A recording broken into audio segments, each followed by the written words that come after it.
नमस्कार, देशी अड्डा पर आपका स्वागत है। मैं हूं राकेश तिवारी।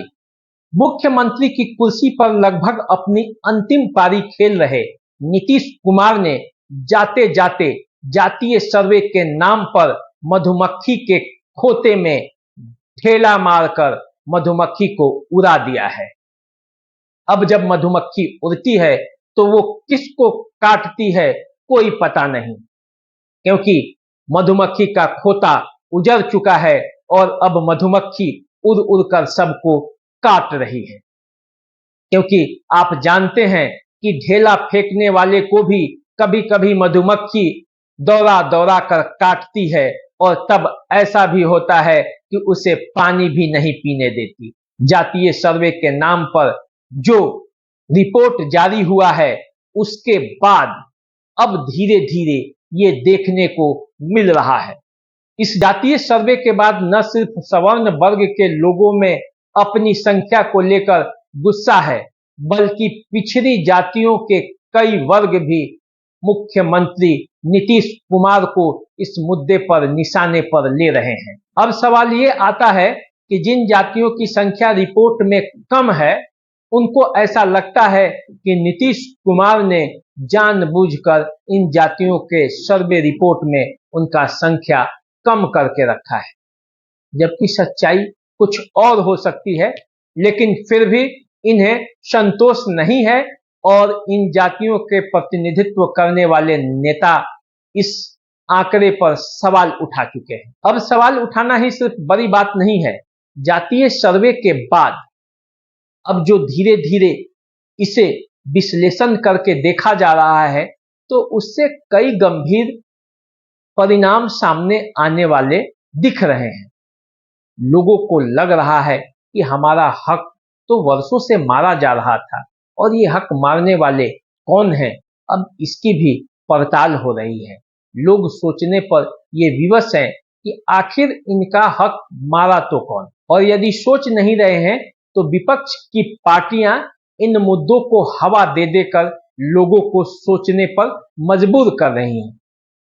और अगर इस बात को सबने सोच लिया, जांच लिया और परख लिया तो कहीं ऐसा न हो जाए कि खेल ही उल्टा हो जाए। चलिए इसका विश्लेषण करते हैं और देखते हैं कि पूरा माजरा क्या है। बिहार में पिछड़ी जातियों में अब उसे दो उपवर्ग में बांटा गया है, एक पिछड़ी जाति और एक अति पिछड़ा। पिछड़ी जाति की संख्या 27% है और अति पिछड़ों की जनसंख्या 36% है। और पिछले 30 सालों से मुख्यमंत्री सहित कैबिनेट के अन्य मंत्रियों में पिछड़े वर्ग की संख्या अधिक रही है, यानी कि अति पिछड़ों को उनका हक नहीं मिला है जिस अनुपात में उन्हें मिलना चाहिए। क्योंकि एक नारा दिया जा रहा है कि जिसकी जितनी संख्या भारी उसकी उतनी हिस्सेदारी। तो हिस्सेदारी तो अति पिछड़ों को भी चाहिए 36% के हिसाब से। तो उनका हक कौन कौन मारा है उससे अति पिछड़ों को उनका हक देना पड़ेगा, क्योंकि अब अति पिछड़ों के नेता भी सवाल उठाने लगे हैं। जैसे मुकेश सहनी हो गए, जीतन राम मांझी हो गए, चिराग पासवान हो गए।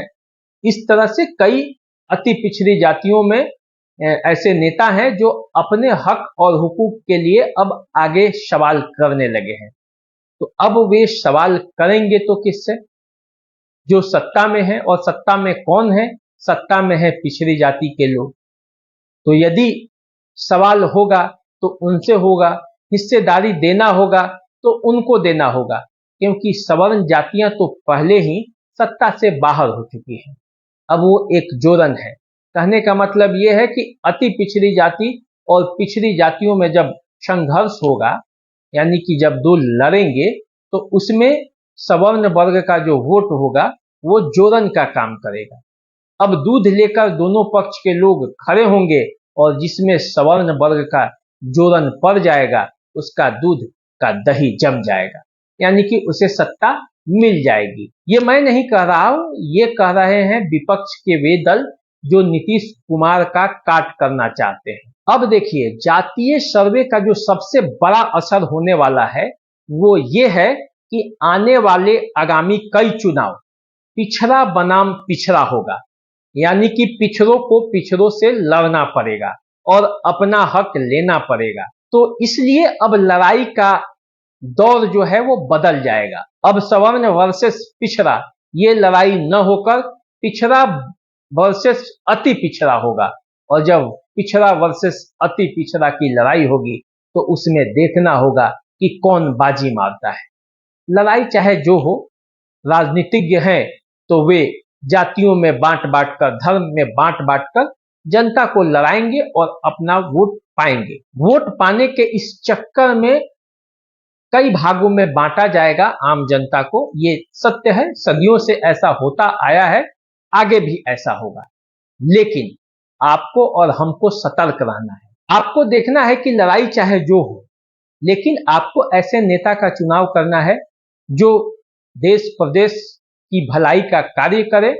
पिछड़ा और पिछड़ा की लड़ाई में अगरा कहीं पिछड़ा न बन जाए, इस बात का भी ध्यान रखना है। अति पिछड़े को भी हक मिले, सब समान रूप से आगे बढ़ें, इसका ध्यान भी रखना चाहिए। तो हमारा समाज कभी भी एकजुट हो और विकास के मुद्दे पर वोट दें, उनसे अपने हक और हुकूक मांगे, ये कभी किसी भी दल के नेता नहीं चाहते हैं। इसीलिए वे हमें लड़ाएंगे, लेकिन हमें संभल कर रखना है और ये भी देखना है कि मधुमक्खी के खोते में जो नीतीश कुमार ने ढेला फेंक कर मधुमक्खी को उड़ाया है, उसका अंतिम परिणाम क्या होता है। आप भी देखिए, मैं भी इसका इंतजार कर रहा हूं। नमस्कार।